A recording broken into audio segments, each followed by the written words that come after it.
प्रयागराज के धूमनगंज इलाके में उमेश पाल और उनके गनर को महज 44 सेकेंड के अंदर ताबड़तोड़ फायरिंग और बम फेंक कर मौत के घाट उतार दिया गया। मामले की जांच एसआईटी को सौंपी गई तो 2 दिन के अंदर ही इस मामले में कई अहम खुलासे हुए। पहला खुलासा ये था कि सिर्फ 6 नहीं बल्कि 13 शूटर घटनास्थल पर मौजूद थे।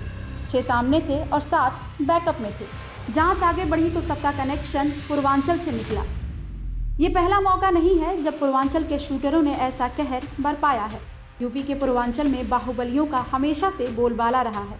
चाहे सियासत हो या फिर ठेकेदारी, हर जगह बाहुबली किसी न किसी तरह से शामिल हैं। यूँ तो पूर्वांचल में कई माफिया गैंगस्टर रहे हैं। आज क्राइम तक पर हम आपको ऐसे ही 3 गैंगस्टर्स के बारे में बताने वाले हैं जिन्होंने अपने आतंक से पुलिस की नाक में दम कर रखा था। हमारी इस लिस्ट में पहला नाम आता है सुभाष ठाकुर उर्फ बाबा, जिसे यूपी का सबसे बड़ा माफिया डॉन कहा जाता है। बाबा इस वक्त बनारस की जेल में उम्र कैद की सजा काट रहा है, लेकिन उसके रसूख को राजनीति में अनदेखा नहीं किया जा सकता। बाबा के खिलाफ दर्जनों गंभीर मामले चल रहे हैं। कई मामलों में उसे दोषी करार दिया जा चुका है और वो उम्र कैद की सजा काट रहा है।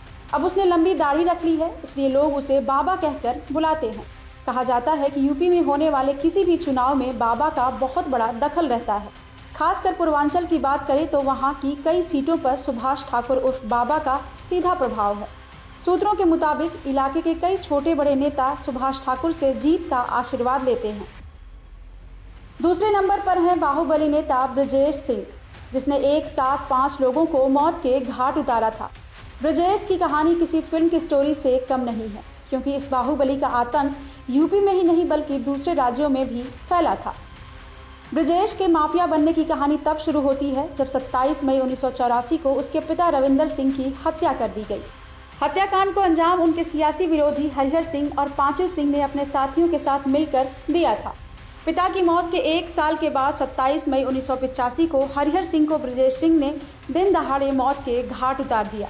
ब्रजेश का गुस्सा यहीं पर शांत नहीं हुआ। उसके बाद 9 अप्रैल 1986 का वो दिन था जब ब्रजेश ने अपने पिता की हत्या में शामिल रहे 5 और लोगों को एक साथ गोलियों से भून डाला था। इस वारदात को अंजाम देने के बाद ब्रजेश को गिरफ्तार कर लिया गया। जेल से ही ब्रजेश का गैंग पूर्वांचल में सक्रिय हो गया और कई वारदातों को अंजाम देने लगा। बहरहाल साल 2005 में ब्रजेश को गिरफ्तारी आम है। हमारे इस लिस्ट में तीसरे और आखिरी नंबर पर है आतंक का दूसरा नाम श्री प्रकाश शुक्ला। श्री प्रकाश शुक्ला के गैंगस्टर बनने की कहानी शुरू होती है साल 1993 में, जब उसकी बहन के साथ राकेश तिवारी नाम के एक आदमी ने छेड़छाड़ की।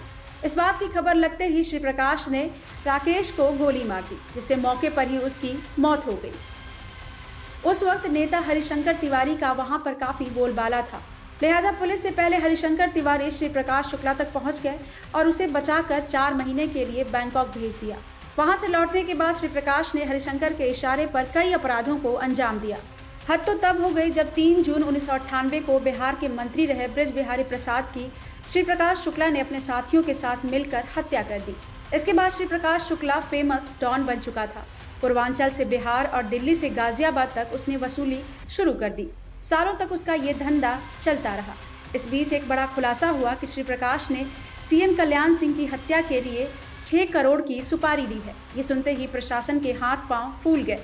आदेश दिया गया कि किसी भी तरीके से श्री प्रकाश को पकड़ा जाए, जिंदा या मुर्दा।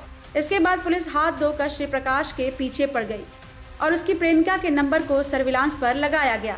जैसे ही पुलिस को खबर लगी कि अपनी प्रेमिका से मिलने श्री प्रकाश गाजियाबाद आ रहा है, इसके बाद पुलिस मौके पर पहुंची और ताबड़तोड़ फायरिंग कर श्री प्रकाश का चैप्टर वहीं पर खत्म कर दिया। ब्यूरो रिपोर्ट, क्राइम तक।